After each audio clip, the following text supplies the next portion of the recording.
వీరు సుమన్, మంజు గిద్దలూరు నంద్యాల జిల్లా నుండి ఇక్కడ నంద్యాల తైలాభిషేకానికి వచ్చారు. వీరికి వివాహం జరిగి 2 సంవత్సరాలు అయింది.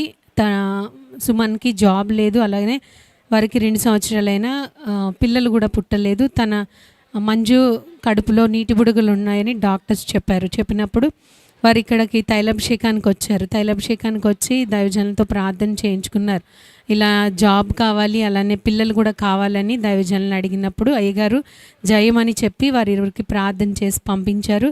వారు వస్తూ ఉండగా 2 నెలలకే సుమన్కి జాబ్ ఇచ్చాడు దేవుడు. తర్వాత తనకి జాబ్ వచ్చిన 10 రోజులకే మంజు కూడా కన్సీవ్ అయింది.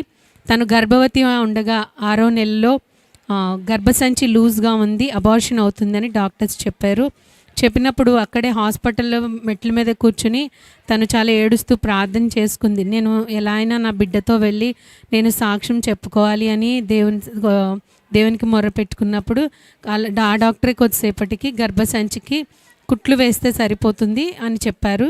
తర్వాత అయిపోయిన తర్వాత మళ్ళీ 7th మంత్లో కూడా కుట్లు ఆగడం లేదు, డెలివరీ అయిపోతుంది. కానీ బేబీ వెయిట్ అయితే చాలా తక్కువ ఉంది, 1 kg మాత్రమే ఉంది. ఐసీయూలో పెట్టాల్సి వస్తుంది, అలా పుడితే 20 లక్షల వరకు ఖర్చు అవుతుంది అని అన్నారు.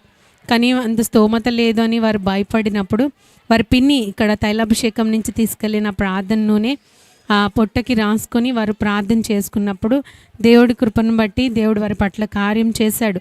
ఆ తర్వాత మళ్ళీ స్కానింగ్కి వెళ్తే డాక్టర్ చూసి ఏమి లేదు, బేబీ కండిషన్ అంతా నార్మల్గా ఉంది, 9 నెలలు నిండిన తర్వాత డెలివరీ చేద్దామని చెప్పి డాక్టర్ పంపించేశారు. తర్వాత తను 9 నెలలు నిండిన తర్వాత దేవుడు చక్కటి ఆరోగ్యమైన కుమార్తెని ఇచ్చారని వారు సాక్ష్యం చెప్తున్నారు.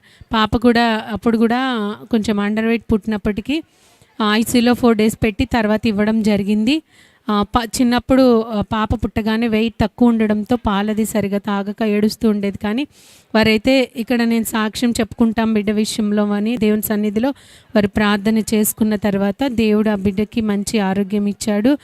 మంచిగా పాలు తాగుతూ వెయిట్ అది గెయిన్ అయింది. ఇప్పుడు మంచి ఆరోగ్యంగా యాక్టివ్గా ఉందని తన బిడ్డ విషయంలో తన భర్త జాబ్ విషయంలో కార్యం చేసిన దేవాది దేవునికి వారు కృతజ్ఞతలు చెల్లించుకుంటున్నారు. ఈ సాక్ష్యం దేవుడు దీవించును గాక.